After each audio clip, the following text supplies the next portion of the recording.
Good evening everyone, welcome to knowledge account. আমরা আজকে এই ক্লাসে দেখব মৌর্য সাম্রাজ্য রিলেটেড যাবতীয় প্রিভিয়াস ইয়ার কোয়েশ্চেন্স, অর্থাৎ তোমাদের ডাব্লিউবিপি হোক, পিএসসির যে কোনো পরীক্ষা হোক, ডাব্লিউবিসিএস বা এসএসসির যে কোনো পরীক্ষা হোক, প্রত্যেকটা পরীক্ষাতেই প্রিভিয়াস ইয়ারে মৌর্য সাম্রাজ্যটা থেকে শুধুমাত্র কী কী প্রশ্ন এসেছে আমরা সেগুলো আজকে এক নজরে দেখব। টোটাল 72টা পিওয়াইকিউ রয়েছে, এর মধ্যে অনেকগুলো তোমাদের রিপিটেডও রয়েছে। আমি তোমাদের বলেও দেবো কোনটা রিপিটেড, অনেকবার সেই প্রশ্নটা কোন কোন পরীক্ষাতে এসেছে।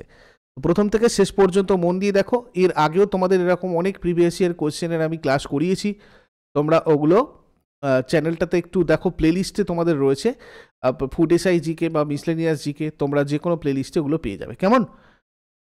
আর নলেজ অ্যাকাউন্ট অফিসিয়াল অ্যাপে তোমাদের এই ফ্রি উইকলি টেস্ট সেকশানে কারেন্ট অ্যাফেয়ার্সের জন্য ফ্রি তোমাদের 2023 পুরো করে দেওয়া হয়েছে। ওখান থেকে গিয়ে তোমরা কারেন্ট অ্যাফেয়ার্সগুলো মক টেস্ট হিসাবে প্র্যাকটিস করতে পারবে।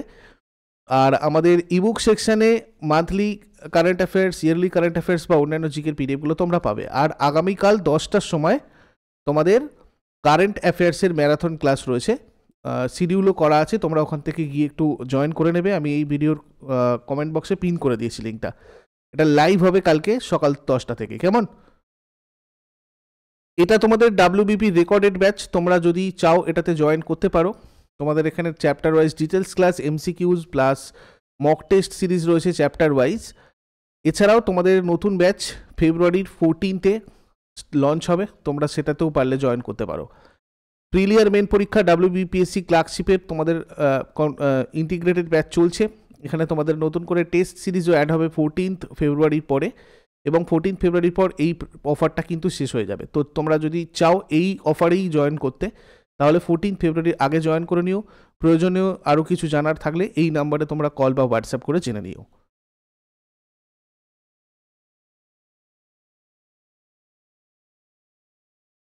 দেখো, যেমন প্রথম, কে চন্দ্রগুপ্ত মৌর্যকে স্যান্ড্রোক্ট্রাস নামে চিহ্নিত করেন? William Jones. এখানে আমরা ডিটেলস আলোচনা করব না, 7টার ক্লাসে 7 PM তোমাদের পিএসসি জিকে বুস্টার ক্লাসে ওখানে আমরা এগুলো থেকেই আরও ডিটেলস আলোচনা করি। যারা যারা ফলো করো না করবে, পিএসসি জিকে বুস্টার বলে দেখো তোমাদের প্লেলিস্ট রয়েছে। এখানে আমরা জাস্ট দেখব কি কি কোয়েশ্চেন এসেছিল। ভারত থেকে গ্রিকদের নির্বাসিত করেন চন্দ্রগুপ্ত মৌর্য। কৌটিল্য কার প্রধানমন্ত্রী ছিলেন? চন্দ্রগুপ্ত মৌর্য। অর্থশাস্ত্রের রচয়িতাকে? আমাদের অ্যাপেতে যা যা পেড কোর্স রয়েছে, প্রত্যেকটা পেড কোর্সেই তোমাদের এরকম চ্যাপ্টার ওয়াইজ এমসিকিউজ এর টেস্ট সিরিজ রয়েছে। তোমরা এই নাম্বার আরও ডিটেলস যোগাযোগ করে জেনে নাও সব কিছুটা। কৌটিল্য। মৌর্য সম্রাট অশোক মারা যান কবে? 232 খ্রিস্টপূর্বাব্দে। নিম্নলিখিত কোন বিখ্যাত সম্রাটকে শিলালিপির জনক বলা হয়? সমুদ্রগুপ্ত। অশোক কার কাছ থেকে বৌদ্ধ ধর্মে দীক্ষা নেন? উপগুপ্ত। চন্দ্রগুপ্ত মৌর্য যার বইতে সুস্পষ্টভাবে প্রতিভাত হয়েছিল? বিশাখ দত্ত। অমিত্রাঘাত বা শত্রু হননকারী নামে পরিচিত ছিলেন কে? বিন্দুসার। অশোক কার বংশধর ছিলেন? বিন্দুসার। সারনাথের অশোক স্তম্ভে নিম্নলিখিত কোনটি অনুপস্থিত ছিল? হরিণ। নিম্নলিখিত কোন সংস্কৃত নাটকে কৌটিল্য এবং চন্দ্রগুপ্ত মৌর্যের হাতে নন্দবংশের পতন স্পষ্টভাবে বর্ণিত হয়েছে?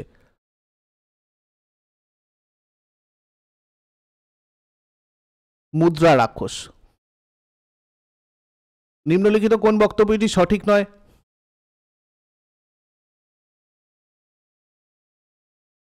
চন্দ্রগুপ্ত মৌর্য গ্রিকদের কাছে অমিত্রাঘাত বা শত্রু নিধনকারী নামে পরিচিত ছিল।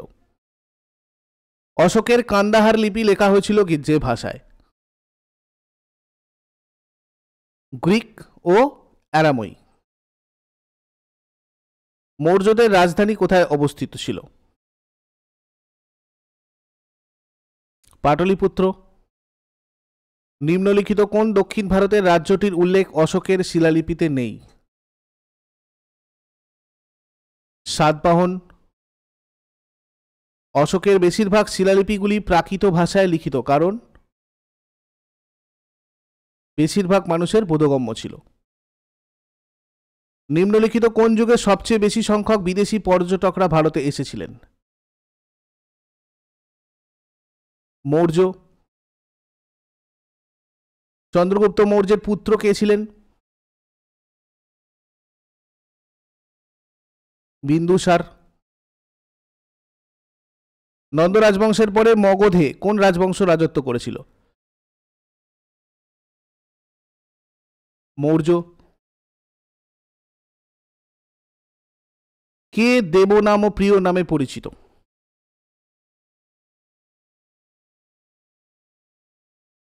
অশোক।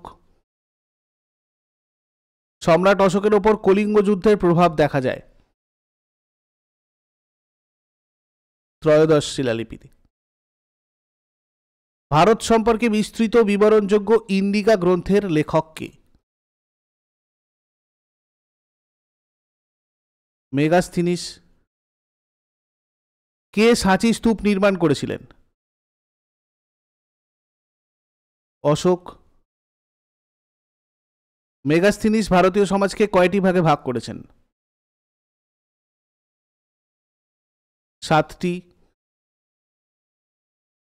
অশোকের লিপির পাঠোদ্ধার করেন প্রথম জেমস প্রিন্সেপ। সম্রাট অশোকের রাজধানী কোথায় ছিল?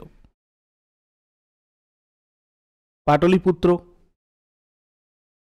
রাজতরঙ্গিনী অনুসারে অশোকের আরাধ্য দেবতা? বুদ্ধ। মৌর্য যুগে কণ্টক শোধন ছিল ফৌজদারি বিচারালয়। মৌর্য যুগে স্থানিক কারা ছিলেন? জেলা প্রশাসক। মেগাস্থিনিস কে ছিলেন? সেলুকাসের দূত। অশোক সমগ্র ভারত ও শ্রীলঙ্কায় বৌদ্ধ ধর্মের প্রসার ঘটান, যেটির দ্বারা ধর্ম মহাপাত্রদের প্রেরণ করেছিলেন। মৌর্য যুগে বংশানুক্রমিক সৈন্যদের কি বলা হতো? মৌলা। নিচের কে ভদ্রবাহুর শিষ্য ছিলেন? চন্দ্রগুপ্ত মৌর্য। মৌর্য যুগে কৃতদাস প্রথার অস্তিত্ব ছিল না বলেছেন কে? মেগাস্থিনিস। কৌটিল্যের অর্থশাস্ত্রের বিষয়বস্তু কি? রাষ্ট্রের শাসন পরিচালনার পদ্ধতি। কলিঙ্গ যুদ্ধ কবে হয়েছিল? 261 খ্রিস্টপূর্ব। মৌর্য যুগে শিক্ষার বিখ্যাত কেন্দ্র ছিল কোনটি? তক্ষশিলা। অশোক শিলালিপিতে নিজেকে কি বলে বর্ণনা করেছেন? দেবনামপ্রিয় প্রিয়দর্শী রাজা। অশোকের শিলালিপিতে ব্যবহৃত ভাষা? প্রাকৃত। চন্দ্রগুপ্ত মৌর্য কাকে পরাজিত করেছিলেন? সেলুকাস। চন্দ্রগুপ্ত মৌর্য পাটলিপুত্রে জন্মগ্রহণ করেছিলেন, সেটি এখন কোথায় রয়েছে? বিহার। মৌর্য সাম্রাজ্যের পাটলিপুত্র নগরের পৌর শাসনের সর্বাপেক্ষা মূল্যবান উৎস কোনটা ছিল? অর্থশাস্ত্র। নিম্নলিখিত কোন উপাদানে উল্লেখিত হয়েছে যে অশোক শ্রীনগর তৈরি করেন?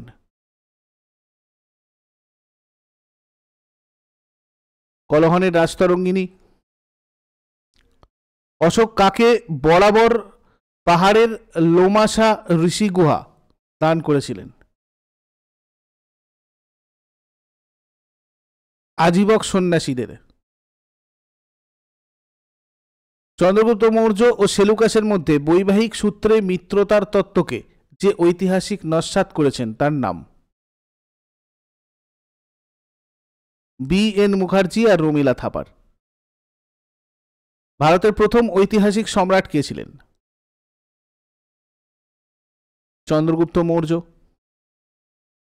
বিন্দুসারের রাজত্বকালে রাজনৈতিক বিশৃঙ্খলা দেখা দিয়েছিল? তক্ষশিলাতে। অর্থশাস্ত্রে উপস্থাপিত সপ্তাঙ্গ তত্ত্বের ধারণার অন্তর্ভুক্ত হল রাজা, রাজ্যক্ষেত্র, প্রশাসন আর কোষাগার। কোন শিলালিপিতে ধর্ম মহাপাত্রদের কর্তব্য ও কার্যাবলী সম্পর্কে বর্ণনা আছে? পঞ্চম। চন্দ্রগুপ্ত মৌর্যের রাজসভায় সেলুকাসের দূত কে ছিলেন? মেগাস্থিনিস। অশোকের প্রধানমন্ত্রী কে ছিলেন? রাধাগুপ্ত। মৌর্য রাজবংশের পতন বা অবসান ঘটান কে? পুষ্যমিত্র শুঙ্গ। এগুলো কালানুক্রমে আমাদেরকে সাজাতে হবে। এটাও তোমাদের WBCS এরই কোয়েশ্চেন। দেখো, প্রথমে আলেকজান্ডারের ভারত আক্রমণ, তারপরে মেগাস্থিনিস ভারতে আসেন, তারপর কলিঙ্গ যুদ্ধ, তারপরে শুঙ্গ রাজবংশ। নিম্নলিখিত কোন ঐতিহাসিক ব্যক্তিত্ব বিষ্ণুগুপ্ত নামে পরিচিত ছিল? চাণক্য। সম্রাট অশোক কোন রাজবংশের সম্রাট ছিলেন? মৌর্য। কোন ঘটনাটি অশোকের শাসনতান্ত্রিক নীতিতে গভীর পরিবর্তন এনেছিল? কলিঙ্গ যুদ্ধ। তৃতীয় বৌদ্ধ সম্মেলনের আয়োজন বা সুরক্ষা প্রদান করেন কে? অশোক। মৌর্য রাজবংশের পর মগধে কোন রাজবংশ রাজত্ব করত? শুঙ্গ। মৌর্য বংশের শেষ সম্রাট কে ছিলেন? বৃহদ্রথ। নিচের কোন মৌর্য সম্রাট দক্ষিণ ভারত জয় করেছিলেন? বিন্দুসার। মেগাস্থিনিস যার রাজত্বকালে ভারতে আসেন? চন্দ্রগুপ্ত মৌর্য। ভারতীয় টাকায় যে সিংহ মূর্তিটি দেখা যায় সেটি কোথায় আবিষ্কৃত হয়? সারনাথ। ভারতের জাতীয় পতাকার অশোক চক্রে কতগুলি স্পোক থাকে? 24টি। মৌর্য রাজসভায় আগত নিম্নলিখিত কোন ব্যক্তি গ্রিক দূত ছিলেন না? Diodorus. Ashoka and decline of Mauryas বইটির লেখক কে? রমিলা থাপার। সপ্তাঙ্গ তত্ত্বের প্রবক্তা কে? কৌটিল্য। মৌর্য শাসক যিনি আদেশ লিপিগুলিতে প্রিয়দর্শী নামের ব্যবহার করতেন? অশোক। নিম্নলিখিত কোন শাসক আলেকজান্ডারের সমসাময়িক ছিলেন? চন্দ্রগুপ্ত মৌর্য। মৌর্য যুগের সবচেয়ে বেশি প্রচলিত মুদ্রা? করসাপন। একমাত্র শিলালিপি অশোকের পুরো নামটি লেখা আছে? একমাত্র শিলালিপি যেখানে অশোকের পুরো নামটা লেখা আছে সেটি হচ্ছে মাস্কি। বিন্দুসারের সময় তক্ষশিলার বিদ্রোহ দমন করেছিলেন কে? অশোক। এই 72টা প্রশ্ন তোমাদের আমি প্রিভিয়াস ইয়ারে পেয়েছি। ঠিক আছে, এছাড়াও তোমাদের পুরো ডিটেলস এই সব কিছু আমাদের যারা যারা ফুড এসআইয়ে আছো বা ক্লার্কশিপে আছো তারা তোমরা করেছো, আর তোমাদের কোয়েশ্চেনগুলো দেওয়া হয়েছে। আশা করি তোমরা চ্যাপ্টার ওয়াইজ টেস্টেও গিয়ে এগুলো প্র্যাকটিস করতে পারবে। আর যারা নতুন রয়েছে চ্যানেলটাকে সাবস্ক্রাইব করে বেল আইকন প্রেস করে রাখো, টেলিগ্রামে জয়েন করে রাখো, ওখানেও তোমাদের প্রচুর প্র্যাকটিস চলছে জিকে, তোমরা ওগুলোও প্র্যাকটিস করতে থাকো। আগামীকাল 10টার সময় তোমাদের কারেন্ট অ্যাফেয়ার্সের ম্যারাথন লাইভ হবে, আর সন্ধ্যাবেলা আমরা একটা জিকের ম্যারাথন করব 7 PM ক্লিয়ার? এটাও তোমাদের লাইভ হবে আগামীকাল অর্থাৎ শনিবার। তো এগুলোর দুটোরই লিঙ্ক তোমাদের এই ভিডিওর কমেন্ট বক্সে পিন করা আছে, তোমরা ওখান থেকে গিয়ে চেক করে নিও। কালকের ক্লাসে সবার সাথে কথা হচ্ছে। Thank you so much, good night.